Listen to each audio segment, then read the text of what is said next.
প্রতিটা মানুষকে নিজেদের ব্যাপারে চিন্তা করতে হবে, সে তার কিয়ামতের জন্য, সে ভবিষ্যতের জন্য সে কি প্রেরণ করেছে। আল্লাহ রসুল সাল্লাল্লাহু আলাইহি ওয়াসাল্লাম বলছেন, এমন ভয়াবহ দিনেও আল্লাহ তাআলা 7 শ্রেণীর মানুষকে তার আরশের নিচে ছায়া দান করবেন। এর মাঝে একটা শ্রেণী হলো ওয়াশাবুন নাশাআ ফি ইবাদাতি রাব্বি, ওই যুবক যে তার যৌবনকাল আল্লাহর ইবাদতে কাটিয়েছে, যে তার যৌবনকালে কোনো প্রকার চাঁদাবাজি করে নাই, যে তার যৌবনকালে ইফতিজিং করে নাই, যে যৌবনকালে মাদক সেবন করে নাই, যে তার যৌবনকালে চোখের খেয়ানত করে নাই, যে তার যৌবনকালে কানের খেয়ানত করে নাই, সে যৌবনকালে সে তার প্রতিটা অঙ্গ প্রত্যঙ্গকে সে হেফাজত করেছে এবং সে আল্লাহর ইবাদতে কাটিয়েছে, এমন যুবককে আল্লাহ রাব্বুল আলামিন কিয়ামতের দিন তার আরশের নিচে ছায়া দান করবেন। মানুষের যে জীবনটা আছে, এই জীবনের মধ্যে যৌবনকাল এটা সবচাইতে গুরুত্বপূর্ণ।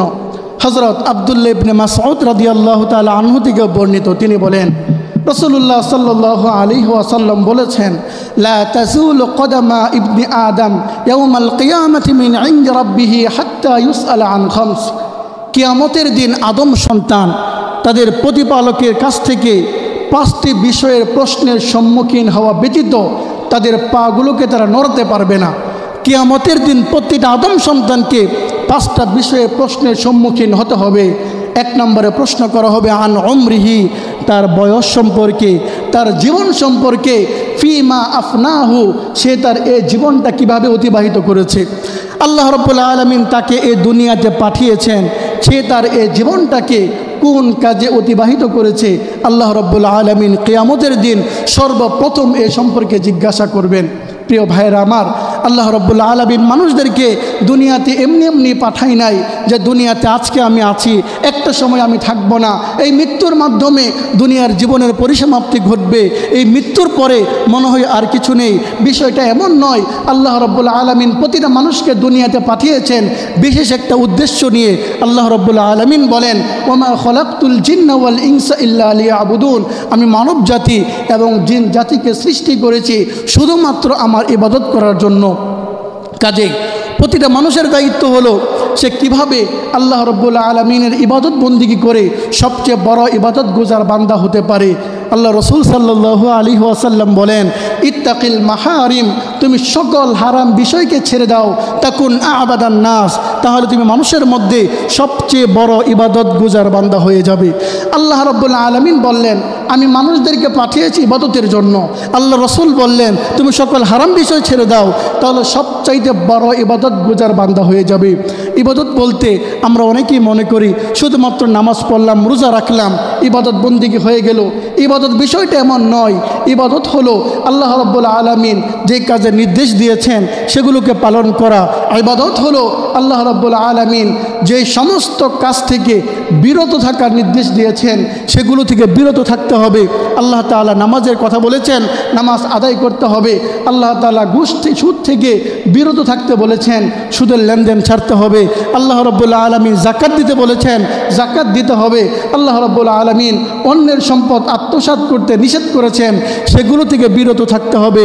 মোট কথা, আল্লাহ রাব্বুল আলামিন যে সমস্ত কাজের নির্দেশ দিয়েছেন সেগুলোকে পালন করা এবং আল্লাহ তাআলা যে সমস্ত কাজ থেকে বিরত থাকার নির্দেশ দিয়েছেন সেগুলো থেকে বিরত থাকার নামই হলো ইবাদত। যদি এমন হয় আপনি নামাজও পড়েন আবার সুদও খান, আপনি হজও করেন আবার অন্যের সম্পদ আত্মসাৎ করেন, আপনি রোজাও রাখেন আবার গীবতও করেন, তাহলে এমনটা হয়ে গেল আপনি পরিপূর্ণ ইবাদত বন্দিগি করতে পারলেন না।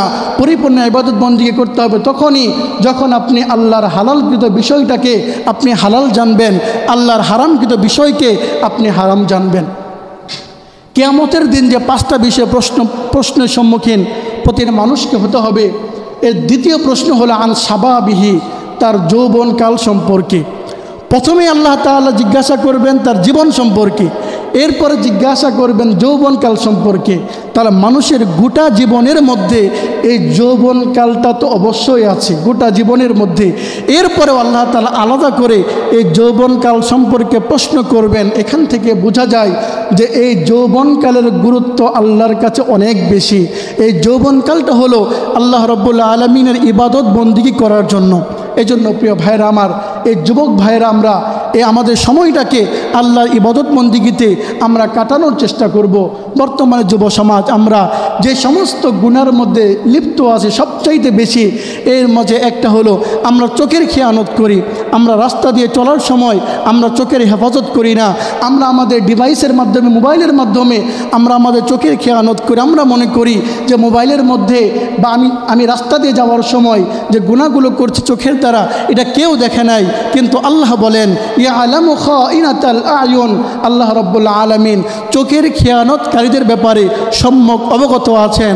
অর্থাৎ আপনি যদি গুনার কাজ করেন, পৃথিবীর কেউ যদি না দেখে, পৃথিবীর কেউ যদি না জানে, তাহলে আল্লাহ রাব্বুল আলামিন ঠিকই দেখেন। আল্লাহ রাব্বুল আলামিনের আদালতে আপনাকে অবশ্যই পাকড়াও হতে হবে। এরপরে আপনি গান শুনেন, আল্লাহ রাব্বুল আলামিন বলেন ইন্নাস সামআ ওয়াল বাসারা ওয়াল ফুআদা কুল্লু উলাইকা কানা আনহু মাসউলা।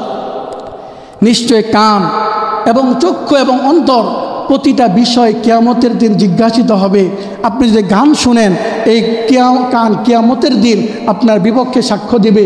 এই অন্তর দ্বারা যদি আপনি খারাপ কিছু চিন্তা করেন, তাহলে অন্তর কিয়ামতের দিন আপনার বিপক্ষে সাক্ষ্য দেবে। আল্লাহ রাব্বুল আলামিন কিয়ামতের দিনের ভয়াবহতা সম্পর্কে আরও বলেন আল ইয়াউমা নাখতিমু আলা আফওয়াহিহিম। আমরা কথা বলি মুখ দিয়ে।